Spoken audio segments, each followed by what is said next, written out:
You are to know, and you should be told, that every Monday morning, not in this grand setting, but in a more modest setting with coffee and rolls at the Chicago Athletic Club, you have a chance to come in, have coffee and rolls, and ask questions of just about everybody. In the whole calendar year, we just about have everybody, Republicans and Democrats, coming in.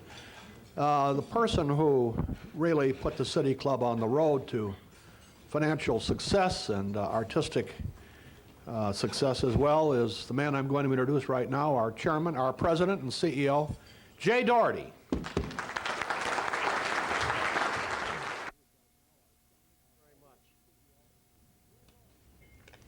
Our guest today runs the Chicago airport system, which includes O'Hare International Airport, Midway Airport, and Meigs Field. The airport system is landlord to 93 airlines, 142 business tenants, and 60,000 employees. Last year, the airport system handled more than 85 million passengers and more than 1 million takeoffs and landings. Our guest today essentially runs and manages a good-sized, around-the-clock community. It would rank among the 5 or 6 largest communities in Illinois, ranked by population. Before his promotion to Commissioner of Aviation, our guest today served as Commissioner of Transportation for the City of Chicago, working with an annual budget of over $400 million and 1,700 employees. There, he successfully managed the reconfiguration of Lakeshore Drive and the reconstruction of both Michigan Avenue and State Street. Our guest today has earned degrees from Dartmouth College and the Illinois Institute of Technology. Ladies and gentlemen, it gives me great pleasure to introduce the Commissioner of Aviation for the City of Chicago, Tom Walker. Thomas, it's all yours.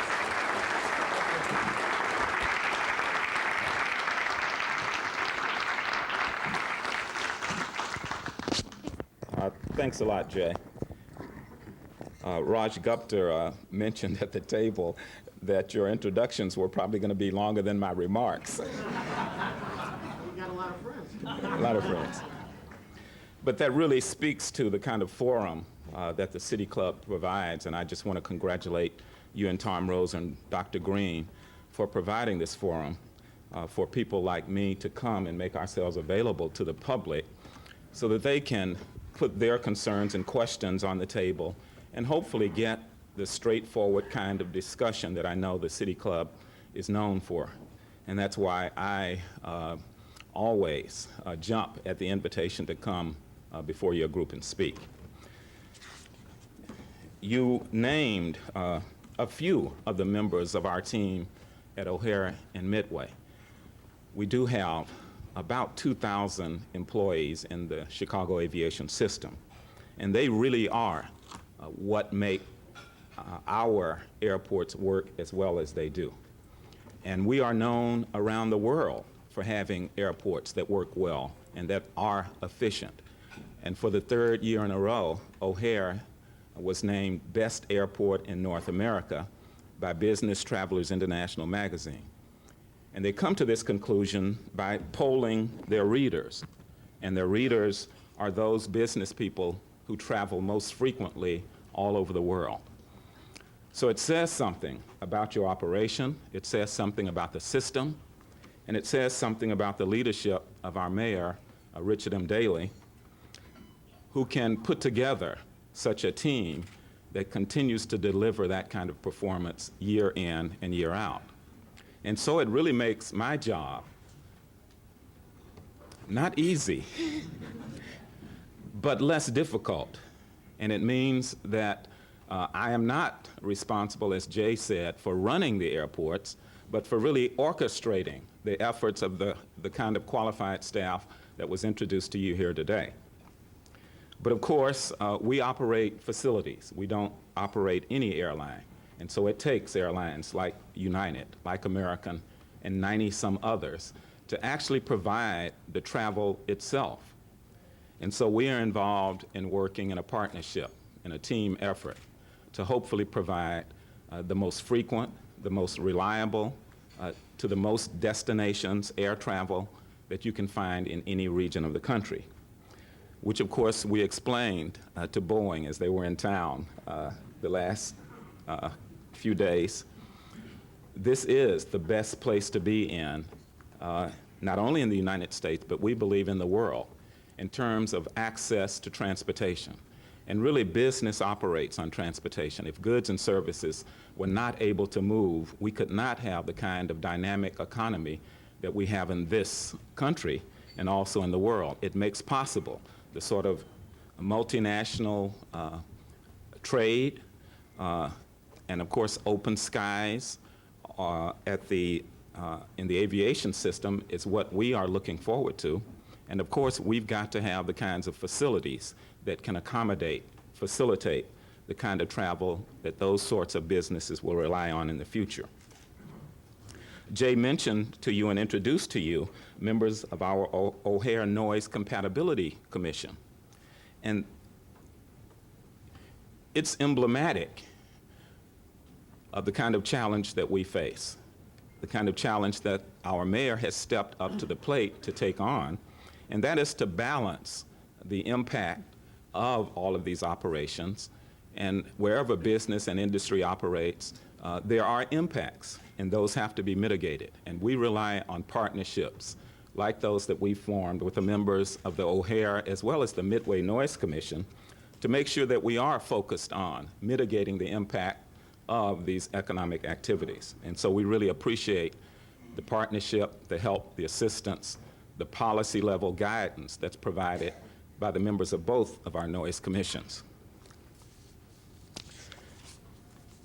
I think what I'd like to do is to just highlight a few things that we have accomplished in the past and talk about a few that we are looking forward to accomplishing, and then have the rest of my remarks be in response to your, I hope, very good questions.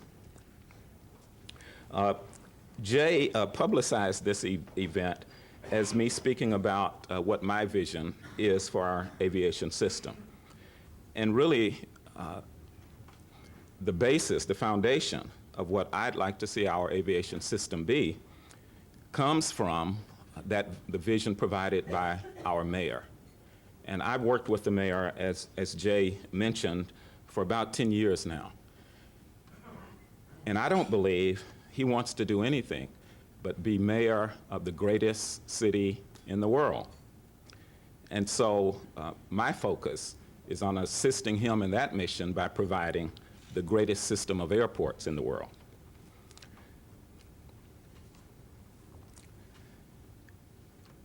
We have embarked at Midway on a terminal expansion program that recently passed a very significant milestone. We recently opened the new terminal that's now east of Cicero Avenue.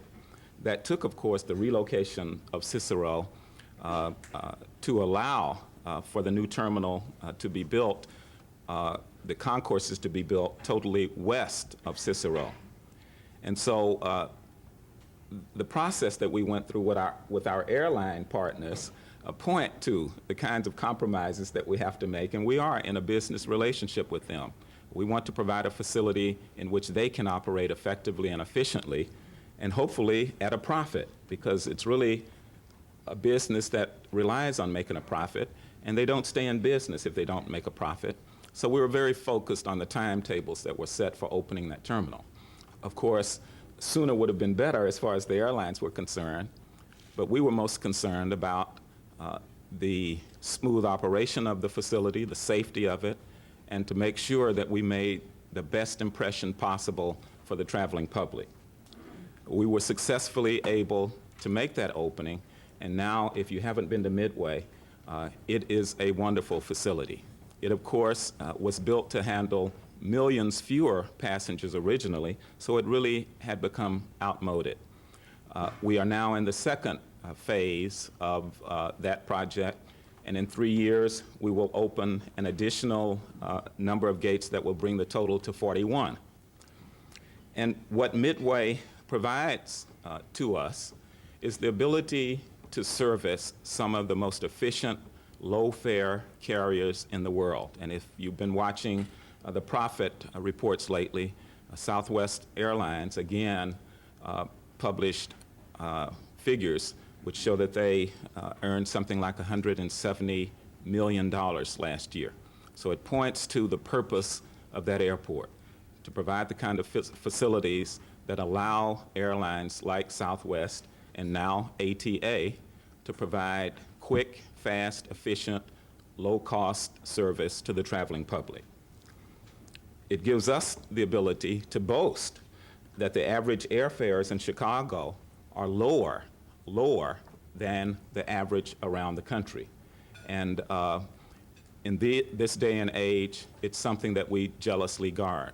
We want to make sure that all airlines have the opportunity to provide service to compete for your business, and we hopefully want to do it in a fashion that they stand a chance at making a profit. So that's really our challenge at the airport.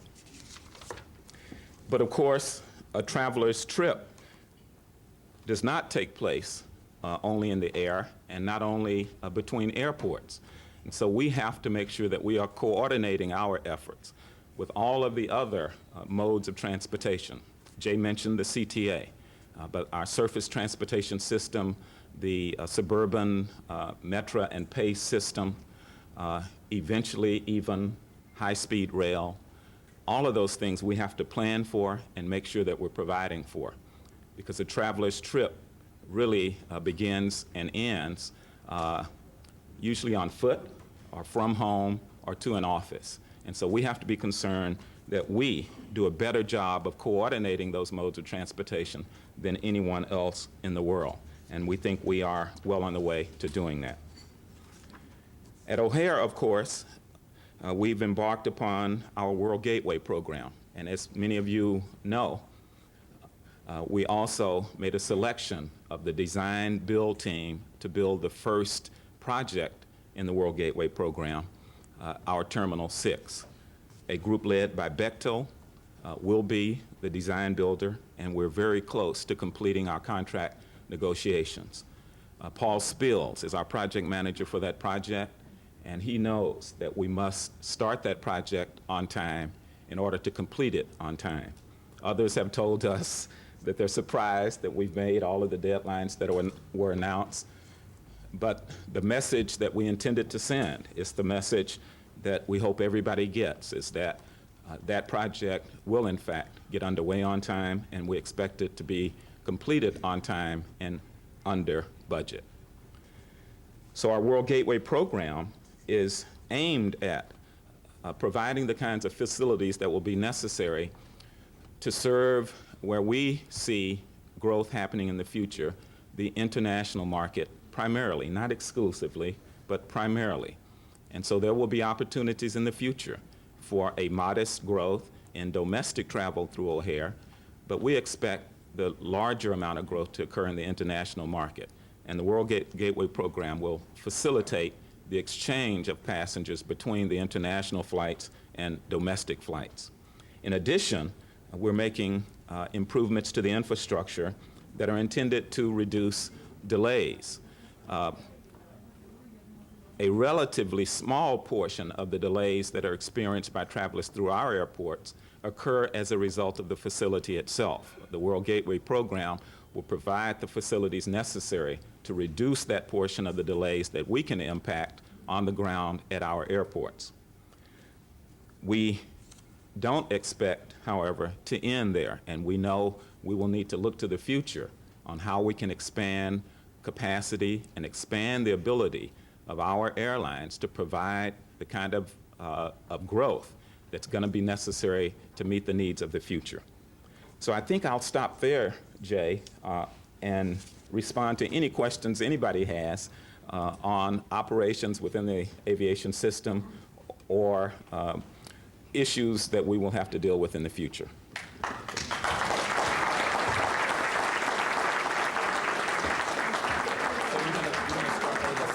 Yeah. We're going to take questions right now, and if you have questions, walk up to that microphone over there, and we will do it. What is the status of Meigs? Is it still slated for a demolition to a Fuzzy Nose Park in February? The status of Meigs has not changed. We are on a timetable to decommission Meigs as an airfield next February. It'll revert to use by the Park District, and so nothing has changed in respect to Meigs Field. Sir, I'd like to know what the legal status of a landing slot is. Is it a piece of property, or is it a license from the government that built the airport? Boy, you'll have to ask a lawyer about that. I can tell you how it operates, but I can't get into the legal interpretation of the property rights and so forth. I'm sorry. Questions? Up to the microphone if you have them. Chair looks around, sees no further questions. Are you sure Meigs is going to change in February? Question? Well, I think, Mr. Commissioner, you have answered all the one over there, okay. Walking over to the microphone and a long walk. Go ahead. Just a follow-up to your question, Tom Roser, on Meigs. What arrangements are being made by either United Express or any of the other carriers that are serving out of Meigs for future service? Will they be shifting to Midway, or do you have any idea what sort of plans they have? Well, we're not aware that there is a substantial amount of service being provided by a scheduled carrier at Meigs Field. All of the users, Nick, have found other locations, and most of the trips are really by government employees. We have some general aviation out of there, but there are certainly fields in the region that can accept any and all of the flights that currently use Meigs Field. So we don't expect there to be a number of people who won't be able to find accommodations elsewhere in the region. Yes? Could you explain a little bit as to the increased traffic you anticipate in the next 20 or 30 years? Whether you think that the possible addition of one runway could take care of that traffic, or whether you think there may have to be a third airport? We certainly think that for the foreseeable future, additional resources at O'Hare can meet the forecasted demand. At some point in the future, I think it's inevitable that one has to look at whether traffic should be shifted to the other regional airports or whether an entirely new facility should be built. But for the foreseeable future, we believe that a reconfiguration and additional runways at O'Hare is the best way to meet the forecasted demand. You know, we've got a lot of billions of dollars already invested in infrastructure in our region, and the mayor and the governor cooperated to get $12 billion in Illinois First to reinvest in existing infrastructure largely in the state. And you may have heard the slogan, "Fix it first," which points to the need for us to focus our investments where we've already made investments and to not build new infrastructure until we know how we can both finance and maintain that infrastructure in the future. So we believe that the current facilities are where additional capacity should first be looked to for creation. What would be the number of years when you said the foreseeable future? It depends on the economic prognosticators. I can't tell what's going to happen in terms of the economy, and it seems that not many other people can either. But we think that our existing facility will serve the region for about 10 years. and that's going to be more or less depending on how the economy goes. If the economy takes a downslide, as it has shown signs of recently, that capacity could stretch out beyond that period. But we certainly, in the foreseeable future and in the near term, need to start looking at how we would provide that additional capacity at our existing facilities. Yes.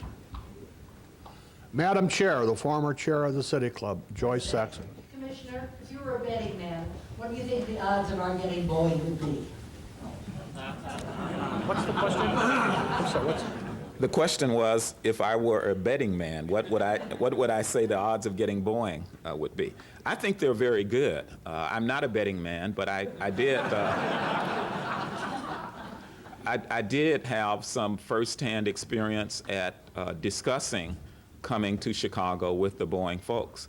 And I think we made one heck of a good presentation to them, explaining all of the benefits of being in this region with the help of many of our civic leaders and our heads of our institutions here. So we put our best foot forward. And if they go based on the criteria that they shared with us, I don't think there's any other place for them to come to than Chicago. Follow-up, do you think it might have helped if you could have offered them names for corporate landing? Given what I know about their requirements, I don't think it's the place for them to be. And they had already, they're pretty sophisticated in how they approach this. They hired some of the best consultants possible who know all about the aviation system in our country. And of course, they are in the industry. So they knew before they came here exactly what facilities were in the region and pretty much how they could accommodate their needs. They never once asked us about Meigs Field. It's not the kind of facility, it doesn't provide the kind of facilities that they are looking for. Thank you. Mr. Commissioner, today in the Sun-Times, if you have a question, just come over there. Today in the Sun-Times, Lynn Sweet has a story about the 2 United States senators from the state of Iowa urging an expansion of O'Hare, more landing strips. You want to comment on that? No?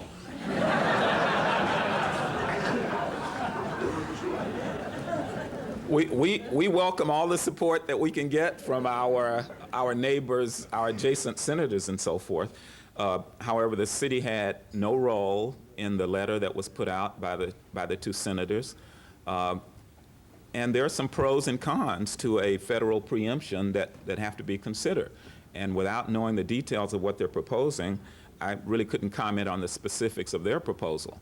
But we believe that we have demonstrated the city's ability to manage our aviation facilities in the region, and we would not want to see the authority taken from the city in determining when and how it invested in its infrastructure. However, as all of you know, we cannot expand the runway capacity without the approval of the governor. And so they are discussing the extent to which that authority should be preempted. We would not like to see the federal government control when and if we move forward with investments. Commissioner, how important are the parking revenues that are generated by the airport system, and who benefits, the airlines or the airport system? The parking revenues are very important in terms of the bottom line of the operating expenses of the airport. We have an arrangement with the airlines that determine the split of those revenues between funds that are under the control and under the discretion of the airport to spend, and the others that really reduce the operating costs to the airlines. So they are able to provide more efficient service because of those revenues. The cost of operating is lower because of those revenues, and we're able to invest in things at the airport that the city believes are good for the airport, and in some cases without the approval of the airline. So it provides both that sort of flexibility for us as well as lowering the operating expenses for the airlines. Questions? If not, the City Club thanks the Commissioner for his distinguished presentation.